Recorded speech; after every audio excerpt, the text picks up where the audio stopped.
नमस्कार मित्रांनो, Shri Swami Samarth. Only for स्वामी भक्ती या यूट्यूब चॅनेलवर आपले स्वागत आहे. तर आज आपण बघूया हरतालिकेचे व्रतकथा. चला तर मग व्हिडिओला सुरुवात करूया. हरतालिका तृतीय हे व्रत मुख्यतः भाद्रपद शुक्ल पक्षातील तृतीया तिथीला केले जाते. हे व्रत गौरी शंकर विवाह यांच्या स्मरणार्थ आहे. विशेषतः सुवासिनी आणि कुमारिका स्त्रिया हे व्रत चांगल्या जोडीदार मिळावा आणि पतीच्या दीर्घायुष्यासाठी करतात. हे हरतालिकेचे व्रत कथा आपण आज या व्हिडिओमधून पाहणार आहोत. चला तर मग शिवशंभूचे नाव घेऊन कथेला सुरुवात करूया. भगवान शिव आणि पार्वती सर्व गणांसह कैलास पर्वतावर अत्यंत पवित्र भूमीवर असलेल्या विशाल वटवृक्षाखाली विराजमान होते. तेव्हा माता पार्वतीने भगवान शंकरांना विचारले, महाराज, सर्व व्रतांमधील सगळ्यात श्रेष्ठ व्रत कोणते? श्रम थोडे आणि फळ पुष्कळ असं एखादं व्रत कोणतं आहे? आणि मी कोणत्या पुण्याईनं आपल्या पदरी पडले आहे हेही सांगा.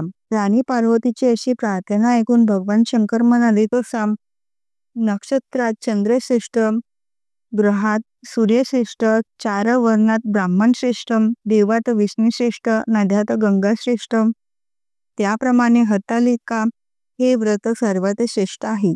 तेच तू पूर्वजन्मी हिमालय पर्वतावर केलंस आणि त्याचं पुण्याईनं तू मला प्राप्त झालीस. हे व्रत तू खूप निष्ठेने पार पाडलेस. तू लहानपणापासून मी तुला प्राप्त व्हावे यासाठी मोठं तप केलंस. 64 वर्षे तर फक्त झाडाची पिकलेली पानं खाल्लीस. थंडी, पाऊस, ऊन या तिन्ही ऋतूत हे तप सुरूच ठेवलास. खूप दुःख सहन केलीस. हे तुझे श्रम पाहून तुझ्या वडिलांना फार दुःख आणि अशी कन्या कोणास घ्यावी अशी चिंता सतावू लागली. इतक्यात तिथं नारद मुनी आले. हिमालयानं त्याची पूजा केली आणि इथे येण्याचं कारण विचारलं. तेव्हा नारद म्हणाले, तुझी कन्या अपवर झाली आहे. ती तू विष्णूला घ्यावी. तू तिच्या योग्य नवरा आहे. त्यांनीच मला तुझ्याकडे मागणी करण्यात पाठविला आहे. म्हणून इथं मी आलो आहे असे सांगितले. हे ऐकून हिमालय राजा खूप खुश झाला आणि म्हणाला, महाराज, हे माझे सौभाग्य आहे की माझी कन्या भगवान विष्णूंनी स्वीकारली आहे आणि मी नक्कीच माझी कन्या त्यांना देईन. असे आश्वासन दिल्यावर नारदजी वैकुंठाला गेले. हे ऐकून पार्वती, तुला मात्र खूप वाईट वाटले आणि तू तुझ्या मैत्रिणीकडे गेलीस आणि तुझा शोक पाहून ती म्हणाली, देवी, मी तुला अशा गृहेत तपश्चर्यासाठी घेऊन जाईन जिथे महाराज हिमालय शोधू शकणार नाहीत. असे म्हणून तुझ्या मैत्रिणीने तुला खोल गुहेत नेले. महाराज हिमालय आता मात्र घाबरले आणि तुला सगळीकडे शोधू लागले. तू तुझ्या मैत्रिणीसोबत ज्या गुहेत अन्न पाण्याशिवाय माझे व्रत सुरू केलेत, नद्यांच्या वाळूने शिवलिंग बनवलेस आणि विविध फुलांनी त्याची पूजा केली, तो दिवस भाद्रपद महिन्यातील शुक्ल पक्षातील तृतीया तिथी हस्त नक्षत्र होता. तुझ्या उपासनेमुळे माझे सिंहासन हलले आणि मी तुझ्या समोर प्रकट झालो आणि तुला दर्शन दिले आणि तुझी इच्छा विचारू लागलो. हे ऐकून तू मला सर्व हकीकत सांगितलीस.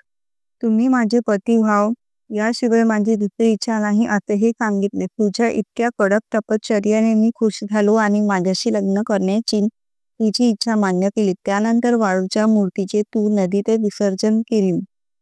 तेथे नदीच्या काठावर तुमचे नगरवासी महाराज हिमालयात सुद्धा होते. ते तुम्हाला भेटले आणि रडायला लागले. तुझे तेथे येण्याचे कारण त्यांनी विचारले. मग तू सर्व झालेली हकीकत वडिलांना सांगितलीस. पुढं त्यांना तुला मलाच देण्याचं वचन दिलं. तुला घेऊन घरी गेले. मग काही दिवसांनी चांगला मुहूर्त पाहून माझ्याशी विवाह लावून दिला.